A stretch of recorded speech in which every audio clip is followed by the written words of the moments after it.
Off mute and go on record. All right. Good evening, everybody. It is now 7 p.m. We are in the Aldermanic Chamber, and this is a July 21st, 2025 meeting of the Human Affairs Committee.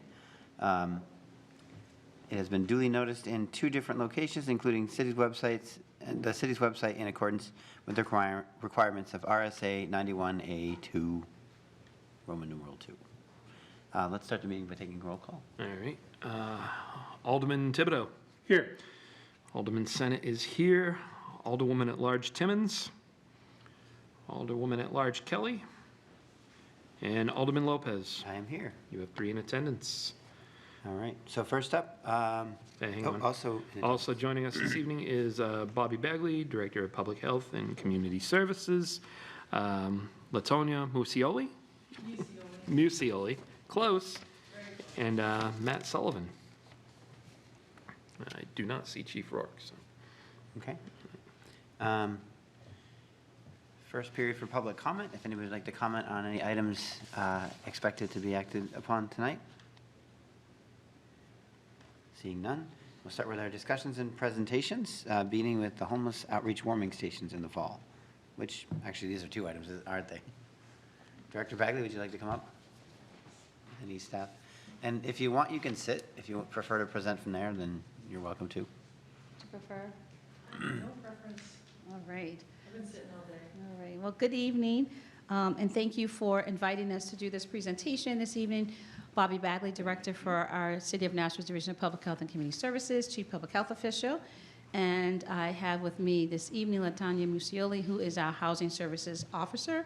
And I'm going to just start off with just a brief introduction with our land acknowledgement, mission, vision, and value statement. And then I'm going to turn it over to our Housing Services Officer for her to do the bulk of the presentation.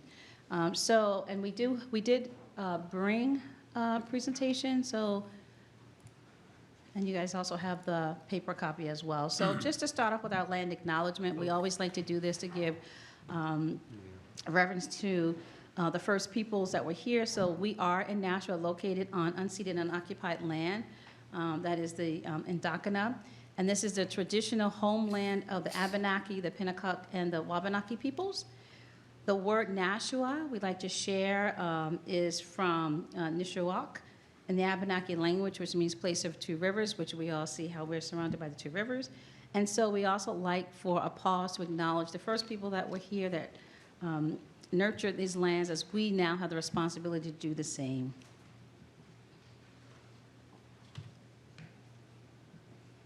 All right, thank you. And as good stewards, our mission, vision, and values for the Division of Public Health is to promote, protect, and preserve the health and well-being of not just the residents of the city of Nashville and visitors and guests, but also of the greater Nashville region through some of the funding that we have from the state. And then our vision is to make sure that we can have an informed, safe, healthy, and resilient community where everyone can thrive and prosper. And we also value or have these values of leadership, integrity, adaptability, and respect. We know without these values and these combined theoretical things that we have in our minds that we conceptualize, we would not be able to get our work done. And we also share this because we also believe that you also share this mission and vision with us, and hopefully the values that we have as well. But we do see that because of the support that we receive from our Board of Aldermen and from other city officials and partners that we have in the city. So at this time, I'm going to turn it over to Ms. Latonia Musioli so that she can give the bulk of the presentation with regards to the state of homelessness and an update on the work that we've done with the warming station, which was why we were asked to be here this evening. Thank you, Director Bagley. All right, perfect. So the numbers that you're seeing on the screen here are from our 2025 point in time count. So every year, HUD requires continuums of care to count all of the individuals experiencing homelessness on a single night in January. So this is for the entire state. So for sheltered homelessness, we have 1,754 individuals that were counted, and this is an increase of 88 people from last year. For unsheltered, we see 652, and that's an increase of 73 individuals that were counted last year. As we know, these numbers are on the lower end. We know that we're not capturing everyone that's experiencing homelessness, but this is just some rough numbers for your perspective. Hillsborough County alone exceeded 1,000 of the individuals that were counted. So again, the two largest cities in New Hampshire, Nashua and Manchester, are included in that count there. Some of the factors that contribute to homelessness within the state include the lack of affordable housing. The vacancy rate is less than 1%, and that housing may not always be affordable, so it gives folks not many options for sheltering. Limited voucher availability is also a concern. So this year we were informed by New Hampshire Housing that some of the vouchers that we were anticipating having won't be able to continue. We didn't receive adequate funding for this, so this has resulted in a waitlist freeze. And then the emergency housing voucher program is ending in 2026, so a number of those vouchers have to be converted to other vouchers.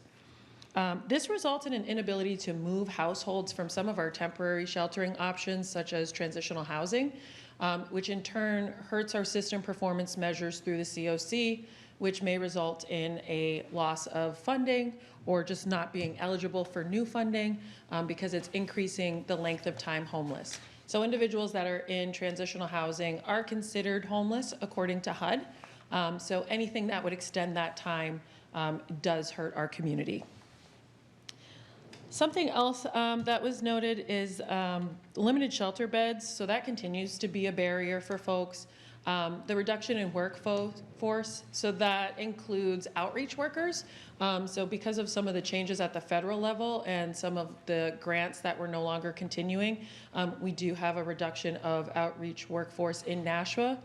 And lastly, I documented legislative concerns. So we know that, for example, HB 60, which impacts evictions for any tenants. So now the expiration of your lease can result in an eviction. So that's very concerning as well. So all of these factors impact homelessness. Key outreach initiatives. So I have presented to this committee before regarding our GIS encampment tracking. As a reminder, we are using geographic information systems to track all of our encampments. So we know that our first responders often get those calls first about any concerns with homelessness, fires, or encampments. So our PD and fire and public works department all have access to this GIS tracking system. So once they come across an encampment, they will take a photo of the encampment, upload it to the system. It comes to me over in public health on the back end. And then I'm able to schedule our community health workers for ongoing outreach to these locations. We have made strides in having multidisciplinary outreach efforts. So with these locations, we are sharing these with our community partners who are also going out to do outreach. So this has included Greater Nashua Mental Health, Revive Recovery, as well as Nashua Soup Kitchen and Shelter. So we have been going out and doing joint outreach efforts. There have been efforts made to provide training, so trauma-informed care, best practices in street outreach with our providers. These trainings are often happening at the Greater Nashua Continuum of Care Outreach Subcommittee level. So we are staying on top of best practices regarding outreach. And last week on Thursday the 17th, we actually conducted a summer point in time. So though this was not required by HUD, it was something that we felt was necessary because we did notice an increase in the individuals that we're encountering that are experiencing unsheltered homelessness. So when we go out to the sites that are in the GIS system, we're going out weekly, and we're usually having conversations with folks. We're getting the names of the people at the sites. We've started to see an increase, so we wanted to capture those numbers. So back in January, we were able to count 38 individuals that were living unsheltered. As of last week, we counted 59. We do know that from our ongoing outreach tracking at these sites that some of the individuals we've been working with were not at the sites during the point in time. So we're estimating this number to be closer to 100 of the number of individuals that we're aware of in Nashua that are currently experiencing homelessness. I did want to share some of Nashua's progress with outreach and housing initiatives. So on the slide, I've included some of the figures for awards made by the Housing Revolving Fund. Again, this fund is really put in place to incentivize the creation of affordable housing. So we were able to award the Front Door Agency with a pilot program for landlord incentive initiatives. This is a best practice that's been recommended by the federal government, so it's extremely exciting that we're able to collaborate with the Front Door Agency for this project. We know that even individuals that have vouchers in hand face discrimination and are considered high-risk tenants. So we're really hoping that this program will help curb some of that and support those individuals that are looking for housing. We were also able to award Southern New Hampshire Health Systems with an award for some pre-development costs for workforce housing. We received a Housing Champion designation, and there was a per-unit grant that was applied for. $828,000 was put into the Housing Revolving Fund to kind of help with those initiatives regarding creating additional affordable housing. And just another win that we've had, Jackson Square Project, which is in Nashua, received a 2025 Merit Award from Plan New Hampshire. They're a project that was very innovative and had 24 available affordable housing units in Nashua. Some of the other important work that we've been doing during our outreach is really connecting individuals with services, housing, and pathways to recovery. So those numbers that you see there are from FY25 regarding our community health workers. So we were able to connect 56 individuals to temporary housing opportunities.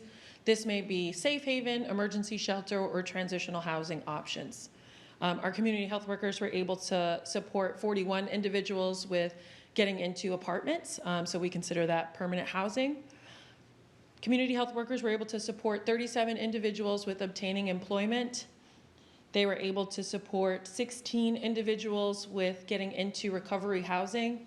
And throughout the duration of the year, we conducted outreach at 27 different encampment sites as well as 3 fixed sites. So fixed sites include Day Cafe, which is a place where we know a lot of our unhoused population frequents, the library, and we've gone to some of the shelters and the warming stations as well. We've definitely improved in our data collection efforts and entry into the Homeless Management Information System and coordinated entry. Our strategic plan for the Greater Nashua Continuum of Care was finalized this year, and there will be some community engagement opportunity later on this year to go over the details of that strategic plan. Very excited about it because it's really a more focused lens on addressing housing instability in the community, so more to come on that. We were able to conduct multiple community engagement activities around housing. So we did have a Housing Hopes community social interaction here at City Hall last year. We did have a homeless education presentation at St. Pat's. Members of the congregation had become a little bit concerned last year, given some of the activity that was occurring outdoors. There had been some porta potties over there, and just some concerns with substance use related to the homeless population in that area. So there was some education provided to the congregation. We had a meeting with the community prior to opening the warming station to just provide education to the community and abutters about what a warming station is and what to expect. And we also had a meeting with our warming station guests to kind of get their feedback and see what's working and any areas of improvement. And lastly, through our Continuum of Care, Nashua received $1.25 million for our youth homelessness demonstration project.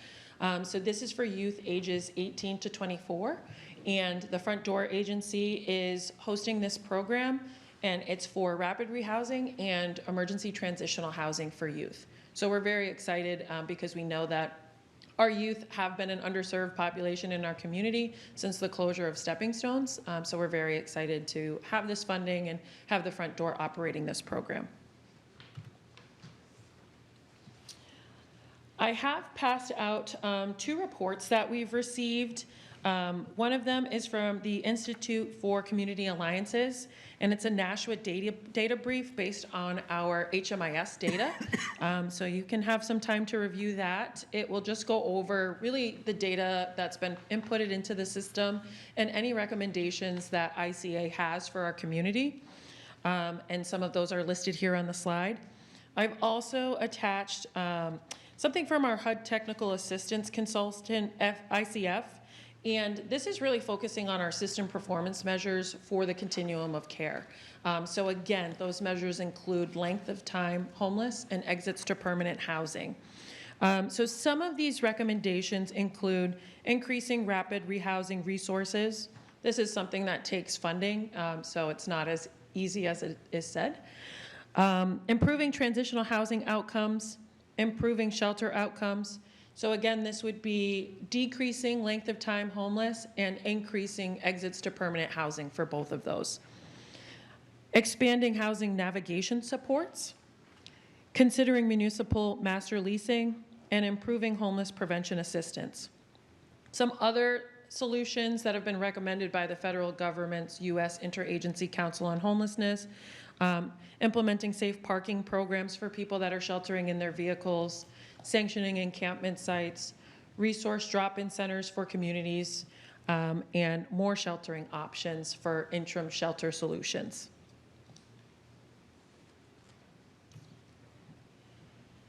So the overnight warming station, we were operating from January 2025 to April 2025. We were able to support over 200 unique individuals during that time period. We were able to hire 14 staff and train them on Narcan administration, public health, and best practices when supporting individuals experiencing homelessness. We were also able to partner with United Way and recruited over 40 volunteers. We trained them on the same things. Staff were able to partner with local service providers, and we were able to make 30 connections to services for our warming station's guests.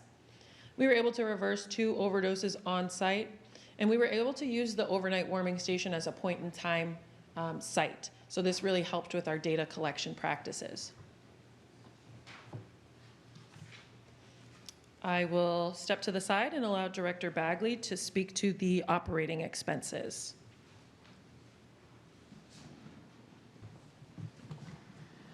Bobby Bagley. So thank you, Latanya, for doing that presentation to give an overview of what we have been working on and what we have seen in Nashua. So this, the operating expenses, we wanted to show this so that we could first demonstrate the efficiency that we were able to operate under and the cost savings as well. And so we were able to, you see here it has the estimated amount of what we thought we might need and then the actual cost and then the difference there in the spreadsheet.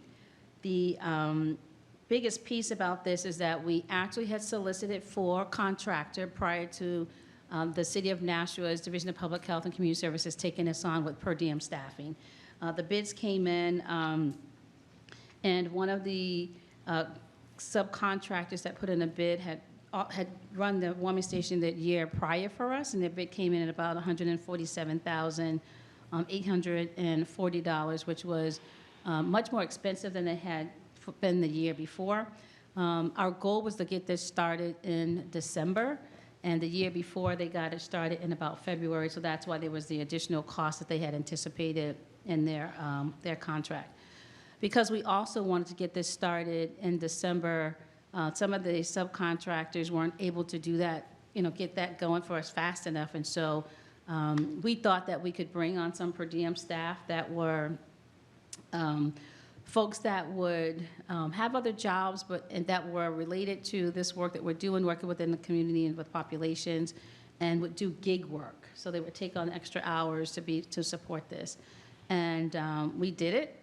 We brought these folks in, and the total cost for us actually running the warming station came out to $66,655.17. We counted it down to the cent.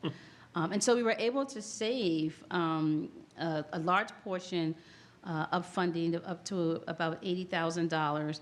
We used the opioid abatement funds that supported this. The year prior, we paid for the subcontractor, And we were able to demonstrate through the funding source, through the opioid abatement funds, that the funds were for a majority of individuals that are suffering from SUD, because you have to show that accountability when you use these funds, and we were able to do that.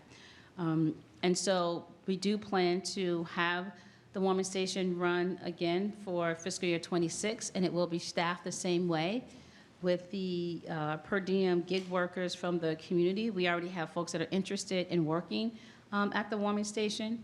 It will continue to be at Elm Street while we have the opportunity to use that site once again. We will do the hiring and do the training process that we did the year prior. We'll start that earlier so that we can get the warming station up and running by December 1st. We've added some additional trainings to the curriculum because we learned from experience. Sometimes you learn things while you're doing it, right? And so we had anticipated some different types of activities that would occur with the population that we were serving. We experienced a great deal of mental health issues within this population, in addition to the substance use as well. We ran into challenges when we saw that we had an increase in the older individuals coming to the warming station that didn't have any other place to go. And so we've added some additional training to the curriculum so that folks will be able to better work within that context of mental health issues without having to call our National Police Department so often. And initially, our staff was instructed to do that because they're not, all of them aren't trained in behavioral health. And we also didn't want to put anyone in harm's way in working with the population. As people became more and more familiar with individuals that they were working with, those those call numbers actually went down. But we do believe that these additional trainings will help with that as well. And we'll also do the same with our volunteers. So we'll do the same thing. We'll work with the United Way, just like we did last year. Look to have volunteers join us, and they will also go through the same training and the additional training as well. We have the opportunity through CDBG funds. We did apply for that. We were able to get $20,000 to help support with staffing costs. We did also utilize some of our community health workers. They worked overtime to help when there were gaps with some of the per diem staffing. And so the $20,000 from the CDBG funds will help support not only any overtime costs that we might have for offset any overtime costs we have with our staff, but will also help allow for us to have additional staffing on board for the next season. We will still use opioid abatement funds because from the data that LaTanya was able to show, and even with the utilization of the individuals at the warming station, 40% or higher of these individuals did report substance use disorder. One of the things that we also learned, and we do believe that this will be a best practice, is for us to add a security officer position. That way, that will also reduce the number of calls that will go out to our National Police Department because that individual will be trained and be able to help de-escalate some of the circumstances that could potentially occur during operations. And we will run it from 7 p.m. to 7 a.m. One of the other things that we did during the year was when there were holidays and other shelters were closed, we actually kept the warming station at Elm Street open. We also extended it during longer hours during the day. So we anticipate doing some of those same things once again. All right. And that's all that I have, I believe. Yes. So with that, if there's any questions, and again, Alderman Lopez, we thank you for giving us the opportunity to present this information. If there's any questions that LaTanya and I can answer, we will take those. Yeah, so I think as chair of the Human Affairs Committee, we have established a tradition of trying to get ahead of, issues that might affect the city. So in the summer is right about when we start thinking about what are we going to do for cold weather evictions, what are we going to do about the warming station. So as much as, it was 90 degrees most of last week and people weren't necessarily thinking about the fall, we thought it was important for you to come in, let us know what your departments are doing, what the efforts are, so that we're literate in that, and then we're able to actually support, as aldermen, the different priorities and procedures. And if my napkin math is right, I think 3 out of 5 of the committee members were volunteers too. So if we can get more involvement at the committee level, or at the community level in this effort, I think many of us are willing to help set that example. I was curious about the date that it would start. You said December 1st. That is the anticipated date that we're expecting to open. Has it been contemplated opening just before that? Because that is the longest weekend of the year because of Thanksgiving. We chose that date because typically that's when the other shelters will also be having their extended beds as supported by the state. And so if there is a need for sooner, that is something that we could consider. I mean, as long as we have the staffing and we get the green light to go, we should be able to, but we don't want to go past December 1st. And I was in a similar situation. I know the staffing is going to be key. When we were first starting the Safe Station, we were going to try to do it in December, and then we realized, wait a minute, literally the 4-day weekend, the 4-day weekend is about to come, and so we had to make that move. And it was hard to find people short notice that would be able to do it, but I mean, with a little bit of a heads up, maybe. I was also curious about the security guard position. If that's a position, would you need to have multiple people to staff that? Would that be there the whole time, every night? We do anticipate this position, the person being on site every night for the 7P to 7 a.m. slot. And so it may look very similar to what we're doing with our per diem staff, is that there'll be multiple individuals that have experience as security officers covering those shifts. Okay. Are there any questions from committee members? I don't want to monopolize. Alderman Senate. Thank you, Mr. Chairman.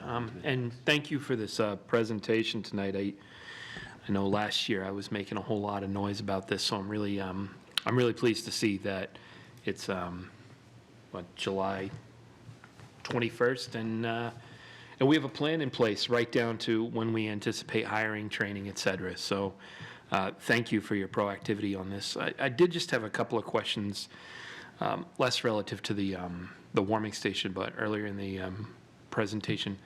I guess one on the warming station. Did I hear correctly? In the 5 months that it was open, you only had to reverse 2 overdoses? That is correct.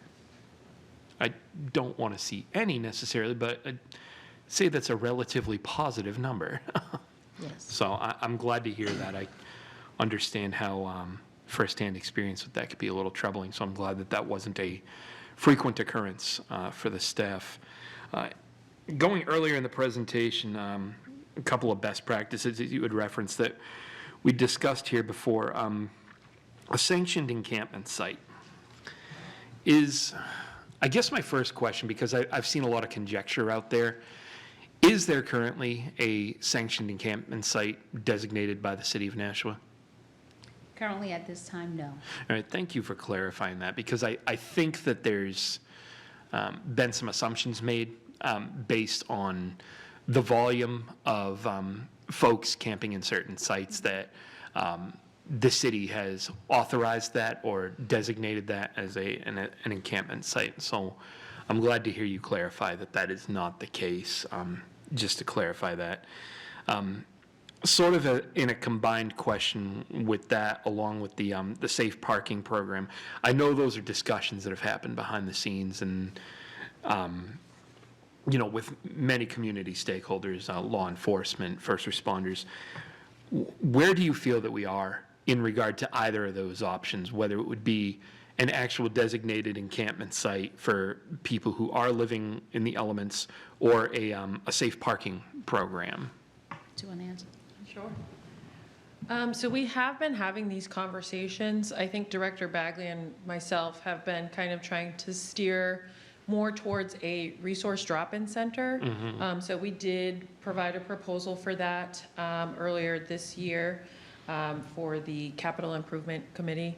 It's something that we provided as a recommendation last year as well. It's something that we continue to hear from our neighboring communities.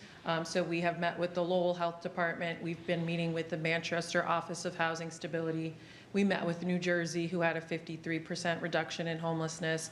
And the common theme is having a resource drop-in center where folks can go in real time. So as PD or first responders are encountering people in encampments, they're just bringing them right to the resource center. Oftentimes, these communities are also having harm reduction services right out of the resource center. Any giveaways, so like hats and other things in the winter at the resource center. It's really just giving another opportunity to connect with folks in a single place, whereas having to send limited outreach workers to multiple encampments is very difficult, especially for folks that may not have working phones and just easy ways to contact them. So we've really been trying to push efforts into that.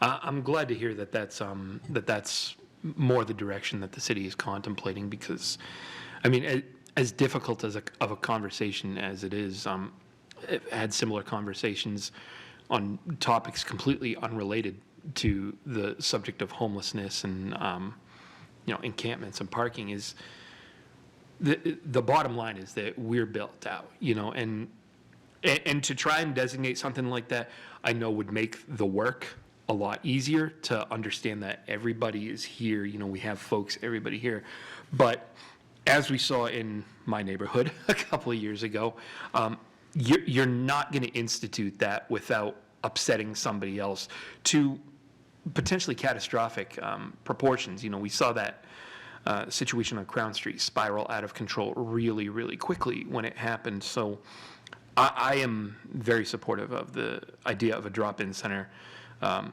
resource hub, if you will, similar to, it sounds like the Safe Station hub and spoke system that we used to have. And I feel that would be much more productive, and I'm happy to support any legislation or any endeavors that we can here in this chamber to get the ball rolling on that. So thank you for all the work that you've been putting in for this. Alderman Thibodeau. Thank you. Alderman Lopez mentioned why December. So, and my thought is going into the second week of April, well, the last 2 weeks of November are just as awful as the first 2 weeks of April. So what would need to happen to make this happen even earlier? I think for earlier, I mean, it would have to be like the early part of November, and the weather in the early part of November is usually not too bad. This is New England, so. Yeah, you're really it's just jinxing us. It's just, I know, right? So, I mean, it could go a lot of different ways with the weather, and typically, when we open a warming station, the point is to protect individuals from the elements, and so that no one actually succumbs to extremely cold weather. Folks can camp and be outside for, up to certain temperatures, and so once the temperature drops below a certain degree is when you really want to make sure that they're housed inside. The issue, if we were to try to do this like a couple of weeks early, is that you're running into all of, and I know this is horrible to say, but you're running into all of like those holidays like in November that makes it harder to get people and have their availability there. And it's not like anything changes for individuals that are unhoused who don't get to celebrate those types of holidays, but those will be some of the challenges that we may run into. And the weather may not be at the point where, you're looking at the detriment of extreme cold weather, which we don't typically see until a little bit later around December. And those are legitimate concerns, because when we tried to do the Safe Station thing, we put the call out, and I ended up there on Thanksgiving, because I was like, I mean, I guess I can't ask the staff to do it and then not fill the empty shift. So Yeah. holidays are a concern. You do need staff. It is a big city, though, and I think some people might consider that an opportunity, particularly. And even if we can't necessarily get the staff to do the daytime stuff, if we could at least do the overnight, maybe we can reach out to the interfaith community. I'm not sure if your comments were done, Alderman Thibodeau. I had a follow-on. Okay, go ahead, sorry. That's okay. What hurdles are in your way to make sure that this happens on time as planned Right now, none. right now? None? Right now, none. None, nope, we have the place, we have the job description, we're just waiting for it to get a little closer to put those positions out. We have the training, everything's all set. So about the place, is there any contingency, though, if somebody tries to make a deal quick and we're saying January or February and suddenly the school changes hands? Director Sullivan is shaking his head no. Oh, Director Sullivan, you're going on the record as saying, That will not happen this year. okay, that's as much confidence as I can ever ask for. I was going to ask also if it had been contemplated, if any exploration had been done towards using the portable classrooms as a potential drop-in location? We have had those conversations, yes.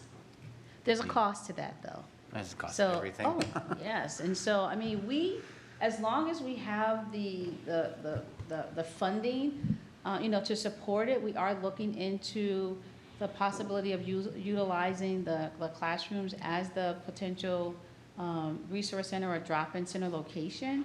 There's work that needs to be done, though, to get those set up and operational, and the cost of that, the ticket, I heard an average closer to like $350,000 to get that up and running. Yeah. So. Yeah, I can that see is the something- dilemma. You can almost get a house for that, like. That is just to relocate the Almost. trailers? It would be to get them set up, plumbed, and the foundation piece put in there as well. So you've got some work that needs to be done for that to set up for operations. Alderman And it Dorito? might be a one-time cost, but it's still going to be a significant cost to get that up and running. Did those facilities have that type of foundational infrastructure? I get the plumbing and whatever may have been in, but did they have a poured foundation where they were prior? They had a platform that was over at the schools. Like a I think slab? Dr. Chris, yeah. Yeah. So, I mean, it was there and it was taken down. And apparently the school, every time they moved them, has been, I mean, they call them portable classrooms, but are they portable? I guess not. Kind of, sort of. Sorry. I have a lot of crap, I'm sorry. Would those need that type of infrastructure if they were to be placed upon a parking lot? Yeah. Yeah, I think Director Sullivan might know, maybe. Yes. Yes, they would. Yeah. They would be. Would you like to join us? We're going to bring you up here anyway, man. You're here, you Grab might a as seat. well. You can use mine. Construction-wise, this is the person. Just briefly, Matt Sullivan, Community Development Director.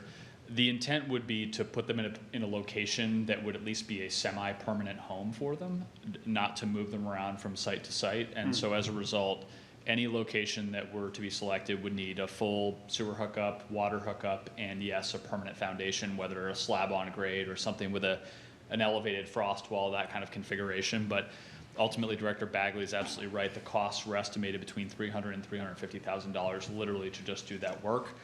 Unfortunately, you can't really place them in the middle of a parking lot because they have those infrastructure needs. So we've been sort of admittedly racking our brains about potential locations if we were to move in that direction about where we would place these resource facilities. Did we do anything with the old police training location? I don't remember whether we gave it away or something. We haven't done anything. That property and the parking lot adjacent to it remains in the care, if you will, of the Business and Industrial Development Authority as they contemplate putting it out for a redevelopment proposal. But certainly I think there are a variety of conversations happening from demolition of the building to potentially creating green space in that area. With all that's going on in the mill yard, I think there are many, many moving pieces, not to create a cliche here, but there's so many moving pieces that it's difficult to make site-by-site decisions without having a larger conversation about the mill yard as a whole. And so there's been no decision to put a resource trailer there, to establish a permanent encampment in that area. That all sort of remains up in the air at this point in time. I mean, I think the decision's being made for you. That's why I think trying to turn that into green space is very counterintuitive to me, because Mine Falls could be green space if the people that were living there had a place to go. So, I don't know. And I get the difficult situation you're in. It's not the only location either, but it is one of the ones that doesn't have a whole bunch of residents adjacent to it.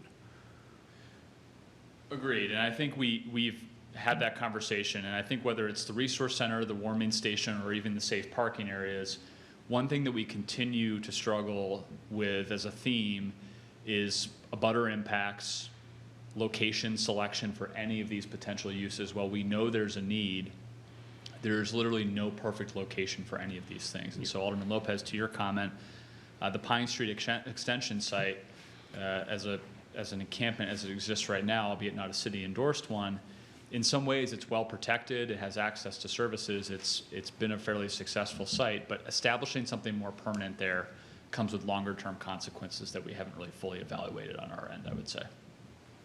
Just don't let perfect be the enemy of the good. Understood. Alderman Thibodeau? I'm going to, I kept my handout from last year's presentation. And last year, you had mentioned what may be needed for a permanent facility of sorts. And last year, my notes say estimated 3.8 million and $280,000 for staffing. And then as I come here for my meetings, I come down and we go by the Mulberry Street building right across from your office. Is that owned by the city of Nashua? I do believe 11 Mulberry Street is owned by someone else that plans on doing some development sometime soon. So that building has been bought already. Okay. The, Matt Sullivan, the 1113 Mulberry site has not been owned by the city of Nashua. We obviously own the parking lot adjacent to it. The 1113 Mulberry site was recently approved by the planning board for redevelopment into multifamily units. We don't know whether that development will move forward, but as of today, it has a 1-year approval to redevelop the site into 50-plus housing units in place right there. Go ahead. While you're here and in the hot seat, It is a collaborative endeavor It that is we very have much so. with addressing Yes, yes. this issue. does the city own a piece of property roughly that footprint size of Mulberry Street that is not currently developed and being utilized? We certainly own properties that are comparable in size, Alderman Thibodeau. Even the police training facility as its own standalone site is comparable in size to that. What we don't own is a vacant site of that size in the downtown core with access to services that's not currently a parking lot. We have several surface parking lots that are, you all know the parking issues, you're well aware of the parking management plan. We don't have a turnkey site that could be developed into a vertical transitional or resource center or shelter for our unhoused population. That does not exist, and truly, we spend hours talking about site selection and looking at opportunities. We don't have that in hand right now, and that's part of the problem. Would you, if I may, would you say that's one of the biggest hurdles is the location? I would say broadly site selection is the biggest hurdle. It's not just the location, it is that, and to Alderman Lopez's comment, not the perfect location necessarily, but a location that checks several critical boxes, whether that's access to public transportation services, access to providers, within walking distance of the downtown ideally. Not surrounded by lawyers. Not surrounded by abutters that may be impacted or abutters that may impact the population that's going to the shelter. All of those things are, like anything, it's a balance. And it's been very challenging to find a site that does check a lot of those boxes, but is in the right area of the city. Thank you. Alderman Senate. Yes, I just had one follow-up, and you had already indicated that you don't really have any hurdles in your way for this winter thus far. I was just going to ask about, because I know it had come up with interest from the public last year, the site for Elm Street for the contemplated use for this coming winter, does that need to be recertified for occupancy by the fire marshal's office or anything like that? No, because the way that we're using it has not changed. Okay, So it's still going to be a warming station. It is Yep. not a shelter. understood. We do have some other ideas for more comfortable seating with chairs that will recline. So we won't have that as an issue going forward. There was a lot of concern that people had expressed about, the way people slept or how they weren't able to sleep. They're still not going to be allowed to sleep on the floor, but we do plan to purchase chairs that would be more accommodating and able to recline, because that was like one of the biggest issues. The major key with this is that homelessness is a housing issue, and so we can have the shelter for temporary protection of individuals so that we don't lose lives because of, the cold weather. But ultimately, what we want to do is create enough housing, and get people rehoused so that they have a place to go. Because what we experienced, even after the warming station closed in April, was this fear of a lot of the individuals that were unhoused. Well, where are we going to go now? So the weather is getting warmer, but still, where are we going to go? Because at least when we had the warming station open, there was a place for people to be inside overnight where they felt safe. After it closes in the spring, they're back outside again, and then we have the issue with the encampments. And so one of the things that we really need to strongly consider is the fact that we do need to have another shelter, which would be temporary. It's not the key. The key would be able to get more housing that is affordable for individuals, more services, case management services for once the folks are housed. There are people that are working with them that help them stay housed. And then the continued wraparound that we've been doing with our community health workers and our other service providers around the mental health and the substance use disorder that we're seeing. And then, as we saw an increase with our elder population, we really need to focus on how we can keep our older adults housed safely somewhere. Well, it's good to hear that at least there's some progress made on, the comfort degrees of folks who will be utilizing the warming station. And, after the conversation last year, I'm much more appreciative of the differences between a warming station and the shelter, and, why one is easier to institute than the other, and more preferred. But thank you for your continued efforts on this, and for your last point about the housing issue, because I've cycled back to Crown Street a couple times here, but a couple of years ago, when that encampment was put in place, and I went down there to speak to some folks, it is really jarring to speak to somebody who not only is living in a tent outdoors in October, November, but is living in a tent that got slashed open because somebody didn't want them there in October, November. And then to have the person take the time to speak with you, but let you know that they only had 5 or 10 minutes because they had to get to work. I don't care if you're working a full-time career-oriented job, or if you're working full-time at Wendy's. If you're working full-time, you shouldn't be living outdoors. So I appreciate all your efforts on this. Keep up the good work. Thank you.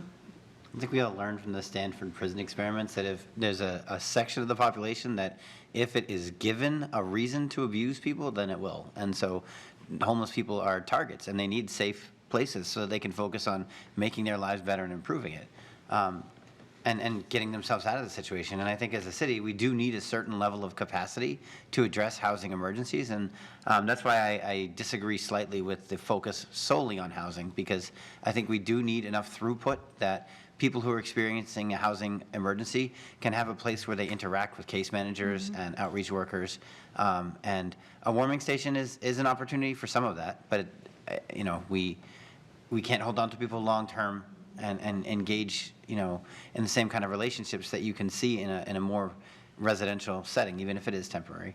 And I think as we add housing, you're seeing a lot of competing interest in that housing, and it's very easy for developers or planners who might be ordinarily very kind people to then sort of just make the decision to err on the side of the moneyed individuals who want housing and the workforce that's available to us to the south, and not necessarily worry about the elderly or the vulnerable or, the inconvenient people that are in the middle of struggling for their lives. So to that end, we also had a lot of comment last year with regards to warming station versus shelter. And I know the UU did a lot of leadership in organizing a petition. St. Patrick's was a signatory. Have either of those organizations or any other organizations indicated any plans to contribute, like try to help with finding shelter capacity, expanding it? Can they underwrite our coffee budget? Anything? As of right now, no. But outreach hasn't been done to them regarding any supports needed for the warming station yet. So we can plan to do that. Like I said, it was very exuberant that some of the leaders from the UU were saying, well, when we ran it, we were completely unaware that this was happening. And I was like, well, great, when your construction's done, you guys can do it better, we would welcome that. One final. How soon would you be willing to take donations for the supplies that you may need? Whenever you're ready. I We got have to BJ's card, so. We have to start getting ready. So we probably donating will a mop. start, I'm sorry? Said, I'm donating a mop. Yeah, so we'll start, probably, because we also, have to have, we can store the stuff, we have access to the school. So any supplies and things like that we get right now, we do have access to the school. We can start storing the things. So anytime that contributions, people have contributions that they want to give us, we can accept those. Similar needs to last year, coffee, creamer, sugar. Sugar, sugar. Doorbell. Games, No puzzles. doorbell. Yeah, games, yeah. Okay. So folks were very interested in having different types of games. They actually gave us a list or selection of different types of games that they wanted. No doorbell at all, Alderman Lopez. That will be a nightmare. We won't have that. It's not great standing at the door. Yeah, no, so basically, what we do is the door is kept locked so that we can monitor who's coming in and out. And so all they would be doing is just people would be just on the doorbell, so we don't necessarily need to have that. Where would the security guard be positioned? Would they be in that hallway area or would they be in the main area? We're thinking of having them in the hallway area. So really the idea behind the security guard is to still train our staff and volunteers to de-escalate any situations. But if there is a situation that just they're not able to quite manage, that's when we would implement having the security guard assist. So they're really just kind of off to the side until they're needed. Get one more over here. Oh, Alderman Thibodeau? Along Alderman Sennett's questioning, could you provide a freshened up wish list for said supplies and wants, needs, desires? Yes, we can. Thank you. Nice PDF or something we could share with our Yeah. socials. I do think it's important to have people have a positive engagement mechanism for this, because we found out, I think, last year that it was much better received in that neighborhood than others, because people had a way to pitch in and to actually have like investment in it. So I do think reaching out to the public and making sure that they have a way to help can be very valuable, just because it builds, ownership of the people who are homeless aren't some kind of others. A lot of them are from Nashua or grew up in Nashua, and, you can't just keep treating them like they're not supposed to be there. Right. And we do plan to have some opportunities for individuals that are utilizing the warming station to contribute. So participating in cleanup. We had individuals helping with trash and cleaning up. And so we plan to formalize that and make that look a little bit different, that folks can actually sign up, and participate in that way. Okay, awesome. Alderman Thibodeau, one more? One last thing. From the few times that I volunteered, one of the comments that I heard a lot was Wi-Fi. And I was told, Yes. Director Bagley had a device she brought in once or twice. It's a Is their thought to utilizing one or getting one that's dedicated to this, at least for the time that it's open? Yeah, that's called the, what do you call it? Hotspot. Yes, we've had conversations with United Way of Greater Nashua regarding their digital equity initiative and providing hotspots. So we did have one on site for a long period of time, and then was removed just so that we wouldn't lose track of it. Understood. But because the building is, to be used for something else, it's not worth it to invest in Wi-Fi at the school, and so we have the hotspot capabilities. Understood. Yeah. Thank you. Thank you. I know you've spent a lot of time presenting, and I don't want to open a whole new can, but has there been any attention towards trailers that might be able to provide either laundry or at least shower access for people? No, because we have that accessible at our National Soup Kitchen and Shelter. And At- Revive sometimes. Yep, and Revive. So we have resources where those services are provided for the community. Okay. Any other questions?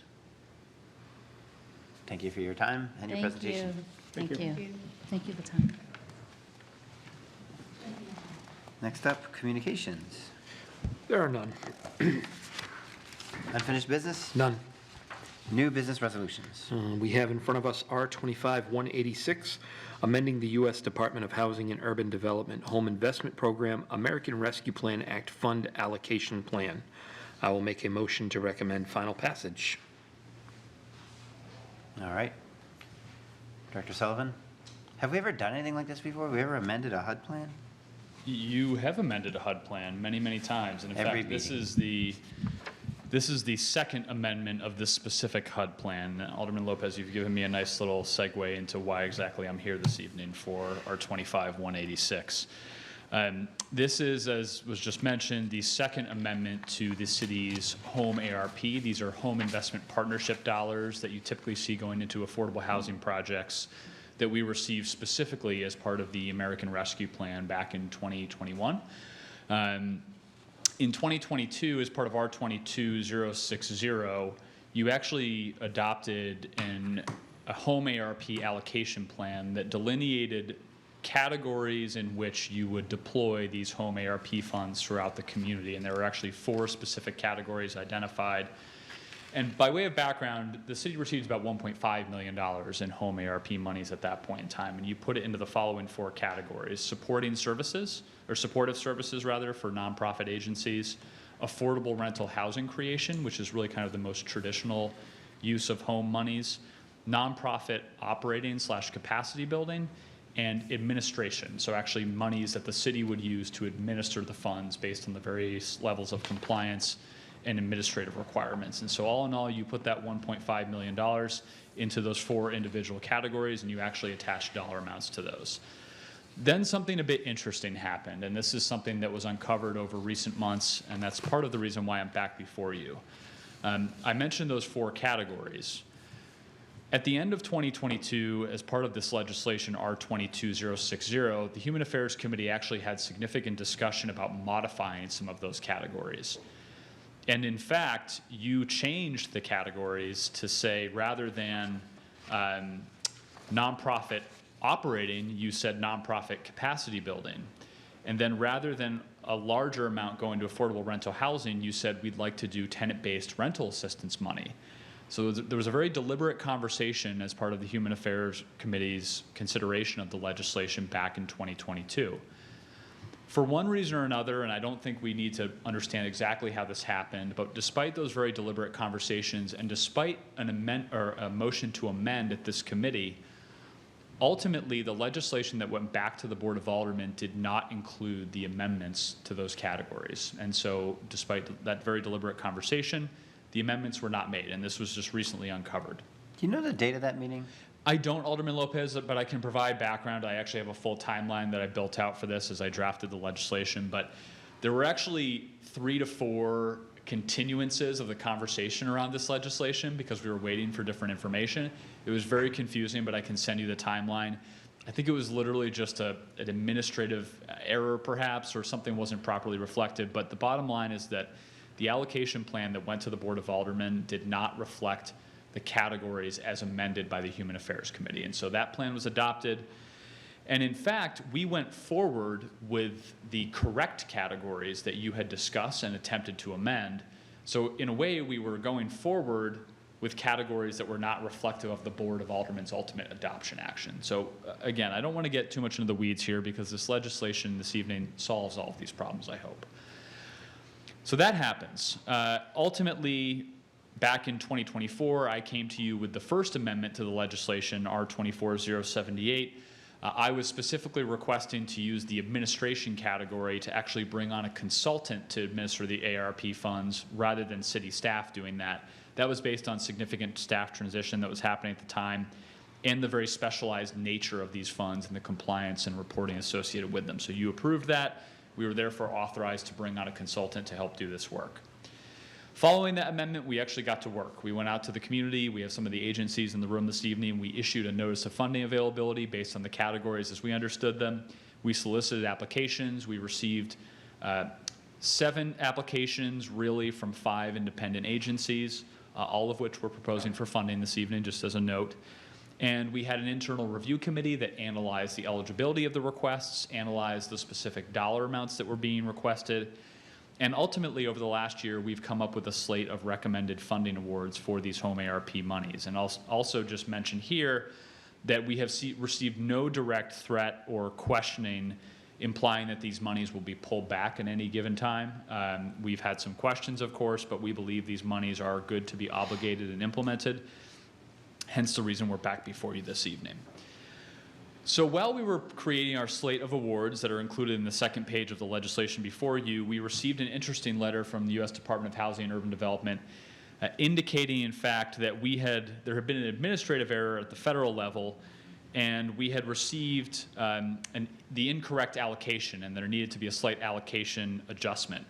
If you're looking at the legislation, if you look at the last whereas on the page that has the resolution title on it, you'll see that HUD informed the City of Nashua on May 21st, 2025, that its funding allocation had been increased from 1.618618 to 1.1620414. So we received an alternative allocation. So all of this time, factors are changing in our home ARP process, and this had actually happened after we had come up with a recommended slate of awards. So the legislation before you this evening does a couple of different things with all of that background context. One, it aligns the categories with what the Human Affairs Committee ultimately discussed back in 2022 or 2023 to allocate to the following categories: supportive services, development of affordable rental housing, tenant-based rental assistance, nonprofit capacity building, and administration and planning. It further amends the total award to reflect the new guidance from HUD dated May 2025 that amends our allocation amount. And then I think more importantly to everyone this evening is it seeks to award 7 different projects with 5 different agencies in the amounts presented on the second page of the legislation, and those are as follows. $50,000 to Family Promise of Southern New Hampshire for supportive service provision, $50,000 to Family Promise for nonprofit capacity building. That will specifically support the creation of a staff position. $100,000 to the Division of Public Health within the City of Nashua for tenant-based rental assistance, and that'll support 33 households with $500 of rental assistance through the period of time of 6 months. $50,000 to Marguerite's Place for supportive services that will be provided for 2 years within the new redevelopment property that they're undertaking at 106 Pine Street. That is actually slated to receive $200,000 of affordable rental housing funding to allow them to redevelop that property. And then finally, Gateways Community Services will receive $495,020 for development of affordable rental housing for their project at 4 Beard Street. And Harbor Homes will receive $401,690.20 for the redevelopment of their property on Amherst Street and the creation of several home ARP units there. I will just mention 2 quick notes before I respond to any questions that you might have. One, before you ask this question, home ARP dollars could not be used for the creation of congregate sheltering.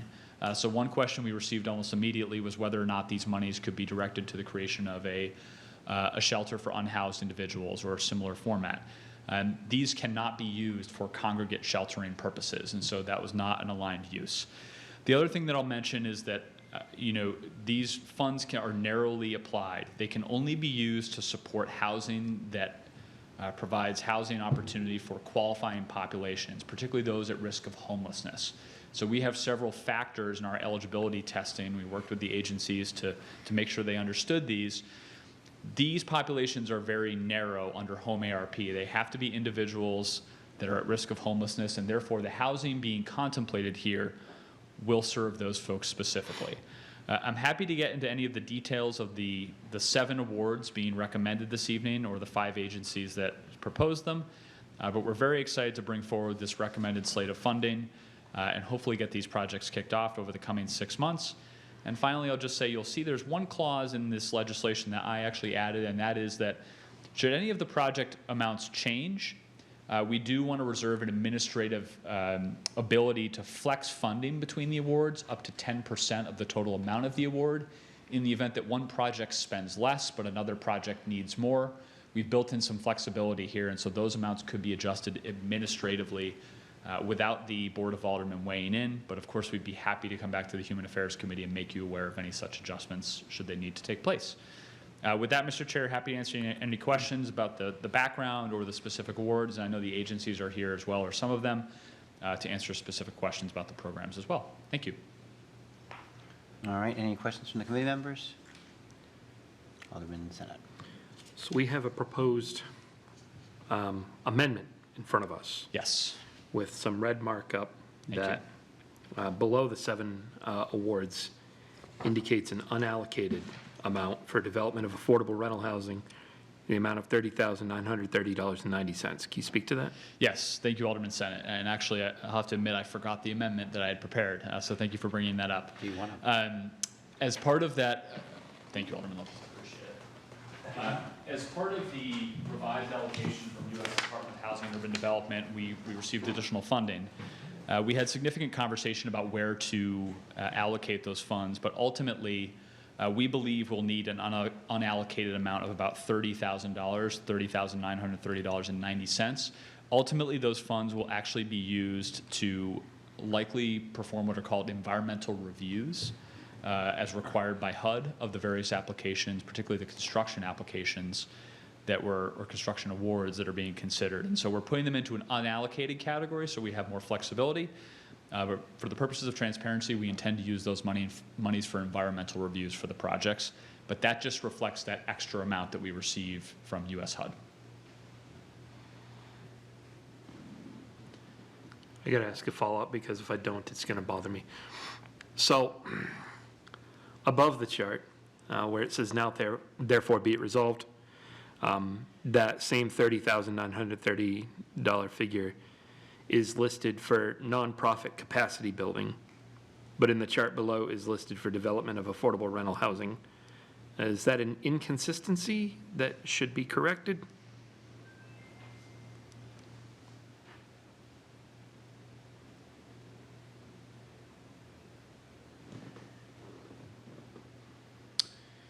Yes, that is an inconsistency that should be corrected. In fact, that second red line within the now therefore be it resolved should be corrected to read $50,000 rather than $30,930.90. That should say $50,000.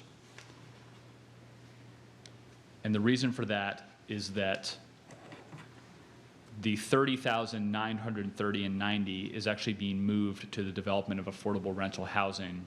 And is that contemplated in the $1,126,690? Yes, it is indeed. Okay, so we will need to strike 30,930. Correct. And a flat 50,000? That is correct. Thank you, Alderman Center, for catching that Okay. error. Apologies. So I'll leave it open for discussion for a moment before I make 2 motions back to back. Yeah, I'd be fine amending it, just so we don't forget to All right. amend it. Well, I think we have to amend and then amend the amendment. Alderman Thibodeau? No, I'm good. All right. Yeah, because you Thank can't you go for too that, many Judge. amendments deep, but if we amend it and Yeah. then, All right, so I will start by making a motion to amend R25-186 by replacing it with the proposed changes made by Director Sullivan. okay, the motion is made. All those in favor say aye. Aye. Opposed? So that is amended. All right. Alderman Senate. And now what I'd like to do is make a motion to amend the amendment by striking in the 7th paragraph, the amount of $30,930.90 for nonprofit capacity building and replace it with $50,000 for nonprofit capacity building. Excellent. Okay, we've heard the motion. Any discussion? Alderman Thibodeau? Oh, all right then. All those in favor say aye. Aye. Opposed?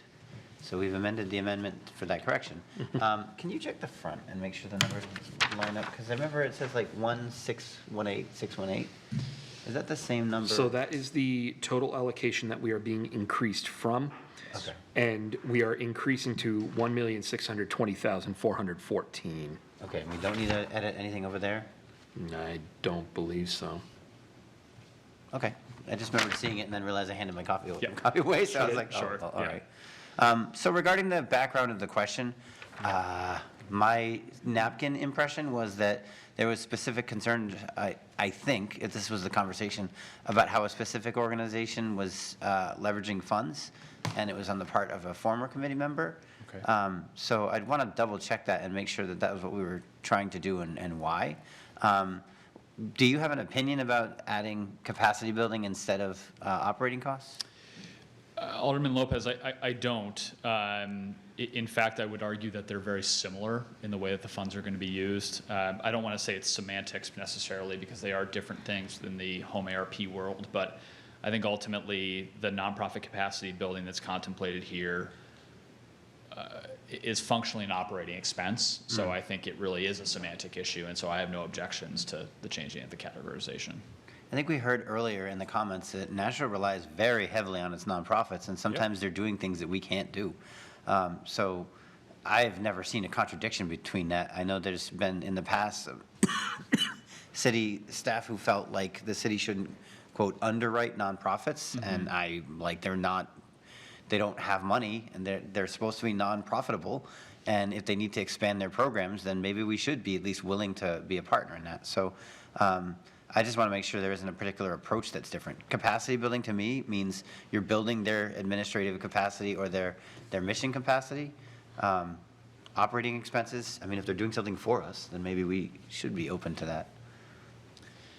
I would just comment that the concern, of course, with capacity building is what happens after the life of these monies, ends, and whether the organization will be able to continue to provide those services, and that's a reality. But I think to your point, more than ever, with the unprecedented level of volatility at the federal level, not just for the city, but for these nonprofits, the ability to pivot these dollars into capacity building for them, I think it's the right time to do this. So it makes a lot of sense to me. So the overall project that's on here, Yes. have we already discussed that there was a plan to redo, is it the carriage house or 1 Amherst? So you're referring to the Harbor Care facility specifically, Alderman Lopez, and the answer is yes, it is that site. I will tell you that this project is in a bit of a state of flux right now because of the various other funding sources that are going into it. It will absolutely be a redevelopment of that property. There's no question about that. But the number of units that will be home ARP units is a bit unknown at this point in time. 3 was the number that was in the application. That could change. I don't think it impacts the funding award necessarily. It's unlikely to be fewer units. It could end up being more units. But that is the property that's in question, and they are in the process of going through sort of the entitlement or due diligence phase when it comes to getting the project to the planning board and going through all of that very public abutter notification and the process that comes with that. But that is the project being referred to, yes. Is there anyone from Harbor Homes to speak to that? I don't believe there's anyone from Harbor here this evening, no. If there are more specific questions, Alderman Lopez, I can get those answers and get them back to you at the aldermanic level. Well, just sort of speculating, because Sure. one of the situations that I bemoan is we talk about how we don't have shelter capacity in the city. We kind of do, but it's all concentrated in one organization, really. Like, if you get to other places that provide shelter space, they're not operating necessarily as a shelter. Sure. And we lost a major partner in Harbor Homes as a shelter provider. On like 2 levels, because there was a medical respite program being run, and then there was Maple Street. And my impression of a lot of what was going on there was it was because they were basically, nobody was underwriting them. They had a couple of grant-driven programs that were providing like the staffing expenses while they did the much larger programs out of them. And that's a situation where if we'd been able to help them with some kind of development of a revenue stream or alternative, they might have been a continued partner. And likewise, it's come up at the continuum that, the HUD allocations have changed. We don't necessarily have the same number of vouchers because we didn't get the bonus project, so we had to adjust by transitioning people who'd been on voucher A to voucher B so that they didn't become homeless and, Sure. Come out. So when you're looking at how the home funds are being allocated, it seems like a really good idea to do this, to have mixed different supports in a building operated by a nonprofit that might then be able to sort of make sure when politics swings one way or the other, that the people aren't going to suffer for it. Well, and I think, I'm not sure if this is the response that you're looking for, but I think that's the benefit of putting so much of this allocation into the development of rental housing. And not to contradict what I said before about whether nonprofit capacity building is a good use of money, but if these dollars are going into the creation of a physical facility that for a long period of time will have, whether it's 3 units of home ARP, 5 units, but generally this is going to support a 30-unit redevelopment into 1 and 2 bedroom units. This is a very good investment of money because the individuals being served here from a development viability capacity, I know Sandy and her team and others can speak to this, it's almost impossible to build this type of housing without different layers of subsidy. And so home ARP is playing a very small role in the overall development budget of particularly Harbor Care's 10 to 14 Amherst Street redevelopment, but every little piece being cobbled together is ultimately the capital stack that they will need to make that project happen. Each one of these projects, though, and I hope folks in the audience won't reject this characterization, but they are houses of cards. They are relying upon 2 to 3 to 4 to 5 different funding sources aligning with one another at the right time in the right market conditions. And so it is possible that I will be back to you, hopefully not, but to reallocate some of these monies if any of those federal funding sources or other funding sources are no longer available. One or more of these projects may no longer be viable. And so I mean, there's literally a guy running around with a chainsaw, so I can see how that might be a little bit volatile. Yes. So But I it's would just- also say the House of Cards characterization isn't unfair because you and your department managed to pull together a whole string of events to make sure that the tannery project cleanup was taking place. So it does happen. It And does in this happen. case, it would be for the purposes of establishing programs that tick all the boxes that Director Bagley was talking about earlier, about having a need for housing that also accommodates case management and complex, medical and mental health needs. So, Yep, and I think we, and Sandy knows this well and her team, we wish we were doing more, but we're trying to find funding sources out there that are incredibly flexible. We think that the Housing Revolving Fund will likely play a role in a lot of these applications as well. The challenge is that a lot of these funding sources, and ours included, they want to be the lowest risk, last in money to the project. The problem is we all want that. Yeah. So, you have several agencies saying we don't want to make the investment in this unless it's a real project. You can't have everybody do that because someone has to take that first step. And so I think we are actually trying to take a little bit more of a leap, take a little more risk, and put money into these projects now so that they can demonstrate their viability, whether that's for congressionally directed spending, whether it's for other funding sources that may be available at a discretionary level. This is a good investment, and I guess that's all I'm here to say this evening. okay. Any questions, Alderman Thibodeau? No. And then. No, I just have to make a last motion. Okay, all right, well, I'm done. All right, at this time, I'll make a motion to recommend final passage of R-25-186 as amended. All right, we've heard the motion. All those in favor say aye. Aye. Opposed? And the motion carries. All right. So we would, Thank you. Next up, we have R-25-190, relative to the acceptance of $39,036 from the United States Department of Justice into Police Grant Activity 2024 Justice Assistance Grant, multi-jurisdictional. I'll make a motion to recommend final passage. all right.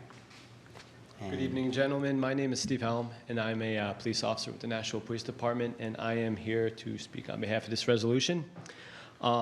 This Justice Assistance Grant is federal funding from the Department of Justice. We are a subrecipient with Manchester Police Department being the awardee. This grant is for the purpose of funding overtime for community events such as National Night Out, Cone with a Cop, and many of the several other events that occur throughout Nashville. It's also for crime prevention presentations throughout the city. It also covers the civilian reaction to active shooter training, which occurs at all of the school districts throughout Nashville. It funds overtime for that. And is also used to fund certain trainings and equipment purchases.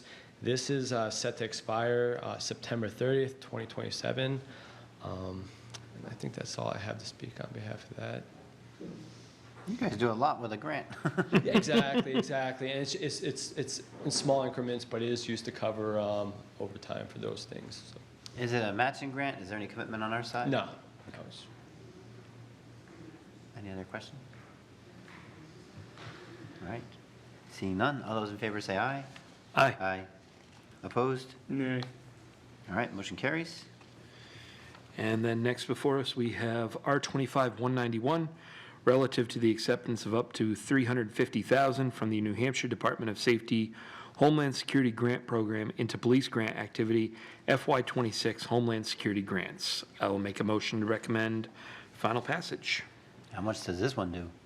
So this is through the New Hampshire Department of Safety, and is state funds primarily used for the purpose of reimbursing the National Police Department for overtime costs and equipment purchases. The primary focus of this being Granite Shield, which funds overtime for our narcotics investigation unit to conduct investigations that often extend beyond the normal business hours and often takes us out of state. We also have previously purchased equipment with this grant for our SWAT team, which included ladders, shields, hearing protection, and this is yeah, that's all I have to say, sorry. Okay. Any new strings being attached to stuff like this, or is it your standard? Oh, what do What we're you mean by used to that? seeing. Nope, nothing yet that we've heard of, so. And we've received Granite Shield funds before in the past. Yeah, I think as long as I've been in that, like 20 years. So, Okay, any other questions from the board? All right, all those in favor of recommending final passage, say aye. Aye. Aye. Opposed? Nay. All right, with your motion, we'll go to the full board and we'll see where it goes there, from I there. appreciate you guys, thank you. Thank you. Thank you for your time. New business ordinances, There are none? tabled in committee, There's none. general discussion. Our guest ran away, but I was just They're going, late. I was just going to commend our police department for their exceptional and quick work in the investigation of a fire that took place in Crown Hill just at the start of this past weekend. Incident occurred on a Friday, and suspect was apprehended on a Saturday. So, The residents are all abuzz as well. I saw your group, like, this person was seen going this way, does anyone have cameras? So Yeah, like, when no, the community helps, they can do stuff really quick. Crown Hill really does come together in times of need, and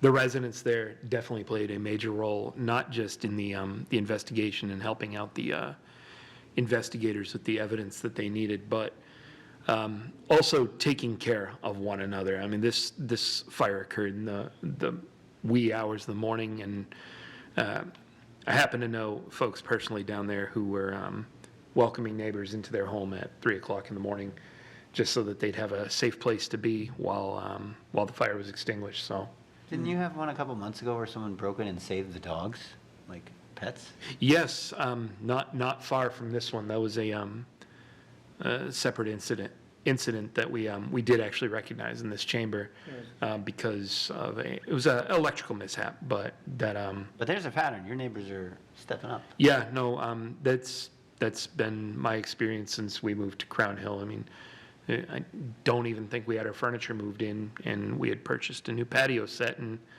trying to offload that with my mother, who's got her challenges, and a neighbor was coming right out the front door. I've never even met the guy before to offer a hand up, so you can't say enough nice things about the folks in Crown Hill.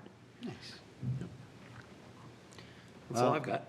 For my part, I'm going to try to start the conversation about building safety and inspections. I do not know for sure that I'm going to be chairing the next month's meeting because I think I'm going to be away.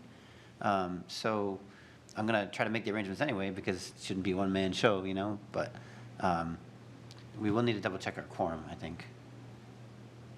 But if I can't get to it in August, then we can try to do it in September. That's where the building department comes and talks about, you know, different inspection services that they offer, how they work with the landlords and you know, that kind of stuff, how we document concerns and complaints. And then I also want to see if I can get public health to weigh in. I'm not sure if our resident expert is still with them though, so we'll have to see. Things to look forward to. We can talk about bed bugs. We can talk about roofs leaking. Fantastic. Any more general discussion? Yeah, actually. Yep, He put his hand up. Alderman Thibodeau. Yeah, if I may, just, for anybody who's listening, so again, full support of the police department. Not trying to defund them, yeah, okay. And, not trying to defund the police, and very supportive of these two programs, or the programs that these funds help to fund. It's redundant, but just opposed to the source of the funding, that's all.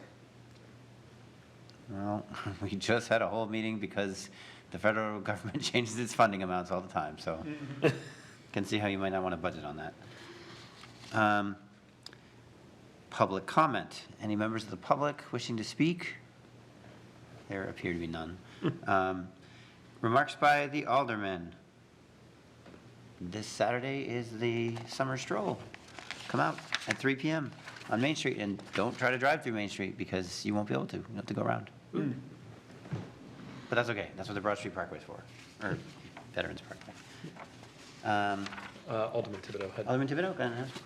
This might start a whole conversation, but Alderman Senate brought up the, Crown Hill coming together and the community, getting together to help find the perpetrator of the fire and stuff. I noticed in my neighborhood, community watch signs, and I'm not sure how old those are, or if that's still a viable program in the city, and what really drives that? Is there a committee for that? Is there? Okay, so first of all, is anybody opposed to doing this a little out of order? Because we had discussion and now we're in Yeah, comments. sorry about that. But as long as everybody's okay and on the same page. Sure, yeah. I've organized a lot of neighborhood watches. The police department will work with you, and I would argue that if there's something going on, the police will be the ones who organize it. If there isn't, it probably is a role of an alderman to say, okay, should we organize one or get it going? But ultimately, the most successful neighborhood watches outlast the politics. So the most successful one that I know of is run by the Fairmont Street resident, Cindy Belknap, particularly organizes it. I think it happens maybe just once a year, if not a couple times. But where the residents organize it and maintain it, it lasts longer than everything. But the police are totally willing to come out. They are willing to meet with people to discuss issues. The way I traditionally have approached it, where we've had issues in different neighborhoods, is I will also invite different stakeholders, like nonprofits, for example, because not everything is just a police issue. And I found that sometimes residents will be like, well, you should, and that this police department ends up having to defend its role instead of having somebody say, well, we can, and we can do stuff. There's a lot of times we were talking about the, different encampments and stuff where public health is working with the police department, and they're tag teaming even with DPW, and the solution isn't just go arrest everybody and then give them a fine and then they'll be out, in an hour with nothing better, no improvement to their life or situation. Instead, they do outreach, it's monitored, and they're graduated out of the situation that they're in. So if you do a neighborhood watch, you want to identify a community partner or building that you can use that's semi-public. I think you have the Adult Learning Center, which is probably a really good venue for something like that if it's in the right area. Any of the restaurants that are nearby usually are willing to host it. You can do like a morning thing, and then it's just call Barbara Costa with the police department, and she'll set up the support that you need for Yep. it. Thank you. I was going to name drop Barbara. Yep. She's the outreach person. She's very good. All right. Any further comments from members of the board? Seeing none, can I have a motion? Motion to adjourn. All those in favor say aye. Aye. Opposed? And we are adjourned at 8:28. Yes, we are.